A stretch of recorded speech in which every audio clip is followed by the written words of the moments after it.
अस्सलामुअलैकुम रहमतुल्लाहि व बरकातुहू। इंशाल्लाह खैरियत से होंगे मेरे प्यारे परदेसी भाई। आज मैं अपने परदेसी भाइयों के लिए लेके आऊँ देसी नुस्खा।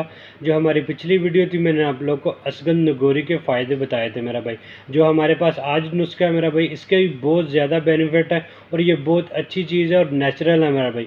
आप लोग इस्तेमाल करेंगे इंशाल्लाह ताला आपको फ़ायदा होगा। इसके क्या बेनिफिट है मेरा भाई, जिन मेरे भाइयों को शुगर है, शुगर कम नहीं हो रही, उन भाइयों के लिए बहुत अच्छी चीज़ है मेरा भाई।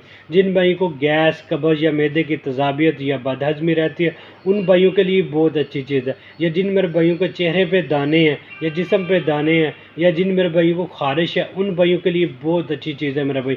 बहुत ही अच्छी चीज़ आप लोग इस्तेमाल करेंगे इंशाल्लाह ताला आपको चंद दिनों में इसका फ़ायदा मिलेगा। या जिन मेरे भाइयों को कोलेस्ट्रॉल बहुत ज़्यादा है, उन भाइयों के लिए बहुत अच्छी चीज़ है। आप लोग इस्तेमाल करें इंशाल्लाह ताला आपको फ़ायदा होगा। ये क्या चीज़ है मेरा भाई, अगर अरबी में हम बात करेंगे इसको ज़हर हलूल कहते हैं, अगर उर्दू में बात करेंगे पनीर डोडी भी कहते हैं और तुख्मे हयात भी कहते हैं मेरा भाई। आप लोग इस्तेमाल करें इंशाल्लाह ताला आपको फ़ायदा होगा। इसका तरीका क्या है मेरा भाई, इसके 8 या 10 दाने ले दें और मसल के रात को पानी में भिगो दें। अच्छी कोशिश करें कि मिट्टी के बर्तन में भिगो दें मेरा भाई। सुबह इसके बीज को निकाल दें और पानी को इस्तेमाल करें सुबह खाने से पहले।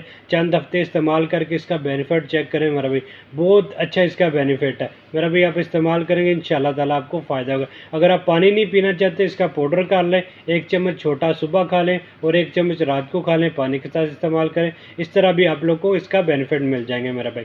ऐसी मज़ीद वीडियो देखने के लिए मेरे चैनल को लाइक और सब्सक्राइब कर दें, ताकि आइंदा भी मैं आपके लिए अच्छी अच्छी वीडियो बनाता रहूँ। शुक्रिया, जज़ाकल्लाह खैर।